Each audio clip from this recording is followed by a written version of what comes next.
Salut à tous, aujourd'hui je vous fais une petite vidéo concernant le tuyau d'aspiration de chez Karcher qui vous permet de pouvoir aspirer dans des cuves de récupération, puits, etc. Vous faire le détail et surtout faire quelques précisions qui ne sont pas forcément stipulées, notifiées, etc. avant, enfin quand vous achetez votre produit. Donc c'est pour ça que je fais un petit point dessus. Toujours la même chose, moi je suis toujours sur le cassette full control, ça n'a pas changé pour ceux qui sont abonnés à la chaîne. Je fais une aparté puisque là j'ai publié une vidéo que j'ai effacée puisque c'était pour les abonnés, vous avez eu certainement le temps de la voir. Au moment, je dis bien où je fais la vidéo, il y a une opération, ce qu'on appelle une ODR chez Karcher, où vous avez des offres de remboursement sur les achats notamment accessoires.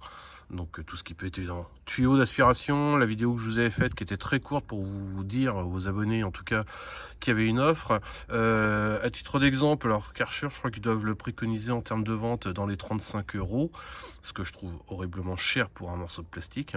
Je l'ai acheté moi 20,90 €, sachant que vous avez une opération de remboursement de 20 €.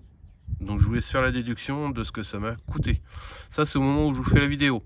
Je sais qu'il y a beaucoup de ruptures un peu partout parce que beaucoup de monde se sont jetés un peu dessus. Mais voilà, je fais juste la partie dessus. Concernant ce tuyau, donc il est vendu avec une longueur de 5 mètres. Ce qui laisse quand même de quoi pouvoir faire pomper. Je vous invite forcément à aller voir les vidéos que je vous avais fait sur tout ce qui est des moussages toiture, etc. Où je vous expliquais, et d'autres vidéos notamment où je vous ai expliqué le système Venturi. Donc ça veut dire que vous n'avez pas besoin de brancher l'arrivée d'eau, ce qui est le cas de celui-ci, pour pouvoir faire fonctionner votre Karcher, nettoyage voiture, toiture, etc. Donc lui il fait 5 mètres, il est vendu avec une petite crépine dessus, qui est démontable pour le nettoyage. Moi perso je vais vous préconiser quand même, et ça je vous en avais déjà parlé, parce qu'il est censé filtrer, sauf que vous voyez, je vous fais voir un peu. Pour moi, tout ce qui est impureté, sable, etc., enfin, petit gravier, j'en passe, ça peut quand même passer. Donc moi, je vous préconise très fortement, je vous en ai déjà parlé sur les différentes vidéos, ceux qui sont abonnés le savent, ce filtre-là. Donc pour le raccord, ça sera simple, hein, il y aura juste besoin de dévisser cette partie-là et de venir brancher, je vais vous faire voir ça dans la démo, juste à suivre là-dessus, mais au moins ça vous permet de voir une filtration qui va être correcte. Surtout l'avantage, et je vous le répète, moi ce que je vois sur ce filtre là, c'est que contrairement au filtre d'origine qui lui est à l'intérieur, si vous le cherchez, encore une fois, les pannes sont multiples à cause de ça, parce qu'ils sont encrassés. C'est pour ça qu'il aspire plus et qu'il démarre plus.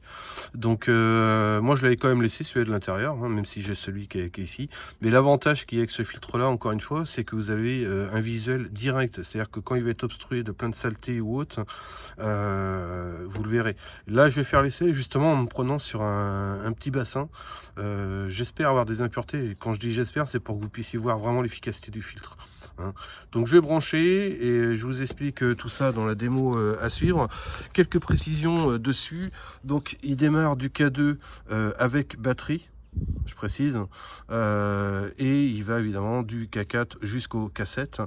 Ce qu'on vous dit pas, ou ce que vous voyez pas forcément non plus, c'est que vous avez une capacité d'aspiration optimale qui va de 1 mètre à 1,50 m de profondeur, sachant que les 1 mètre évidemment vont être sur les plus petits modèles.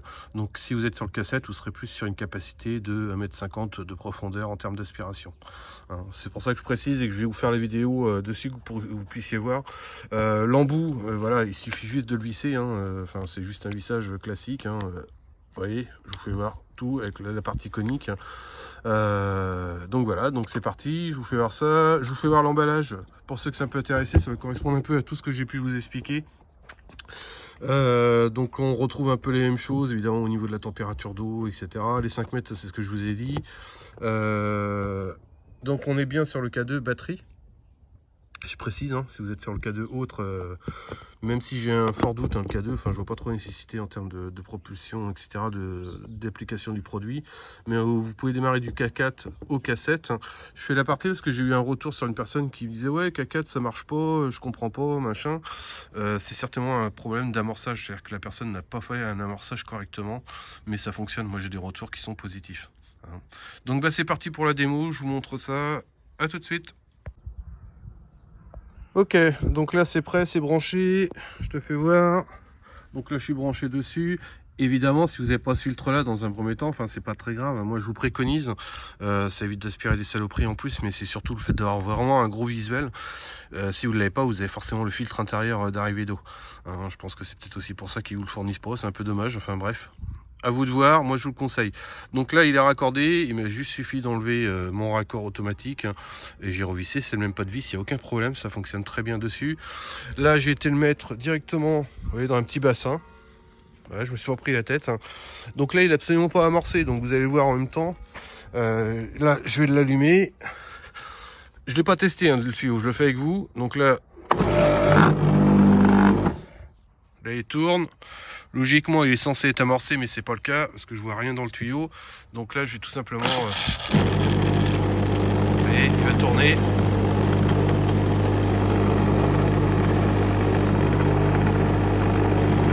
Là je vide le circuit.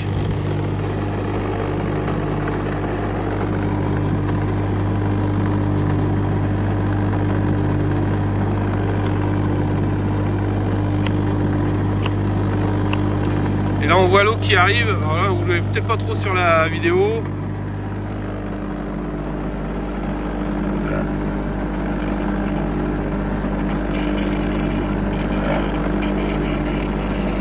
Et on entend qu'il se purge.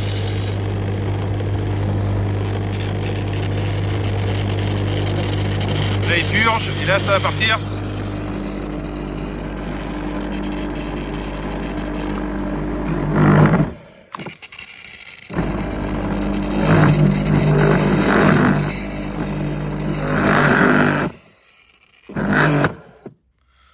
Voilà, donc l'eau elle est un peu sale, c'est nickel, c'est ce que je voulais vous faire voir. Alors je sais pas si vous allez voir, non, on voit pas trop, on voit plus trop les impuretés. Il a réussi à en choper, d'où l'importance d'avoir un filtre. Et là, ça fonctionne nickel.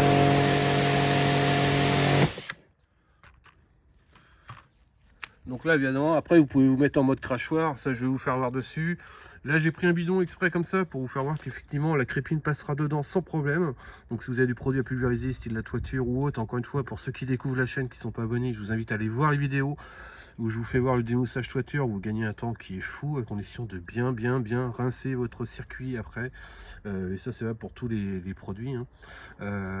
Alors là je regarde, je vérifie que la crépine n'est pas sortie, bah si, voilà. La crépine, vous voyez, elle est sortie.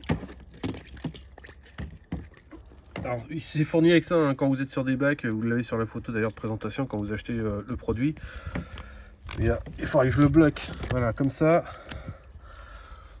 Et ça devrait être bon. Parce que là, je sais, et j'ai senti, on a entendu que ça s'était désamorcé. Parce qu'elle est ressortie. C'est pour ça que j'ai regardé directement. Voilà. Là, on l'entend, c'est désamorcé.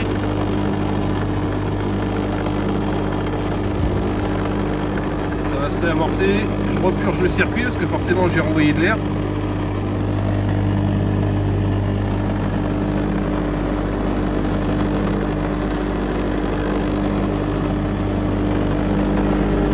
voyez toutes les saletés.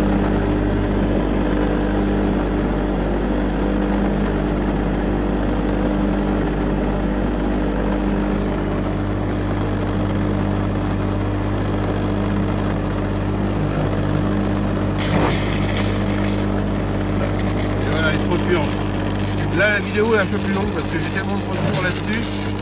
Il suffit vraiment de bien purger votre circuit. Et là ça arrive. Et voilà, c'est parti.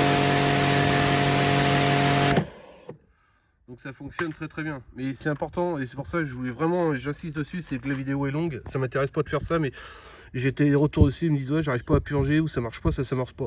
Il faut vraiment bien purger votre circuit en fait, c'est ça tout le secret. Vous avez de l'air, donc il faut purger vraiment tout le circuit et du coup quand ça va se purger, c'est là que ça va permettre vraiment à votre Karcher de pouvoir aspirer l'eau. Vous voyez un peu la tronche de l'eau, bon là on est évidemment sur une petite mare entre guillemets quoi, mais une petite mare quoi. Mais ça vous permet vraiment d'avoir la filtration nickel, on aperçoit toutes les impuretés alors là qui ont dû retomber au fond. Ouais, on les voit pas trop, mais moi j'en ai vu plein passer. Mais voilà, c'est pour ça que je vous faisais la présentation du tuyau. Je pense que c'est bien de le voir. Hop là, pardon pour le doigt. Mais voilà, donc s'il y a des questions, bah, n'hésitez pas en commentaire. Petit pouce bleu, ça fait toujours plaisir. Puis bah, je vous dis à très vite pour une prochaine vidéo. Salut à tous.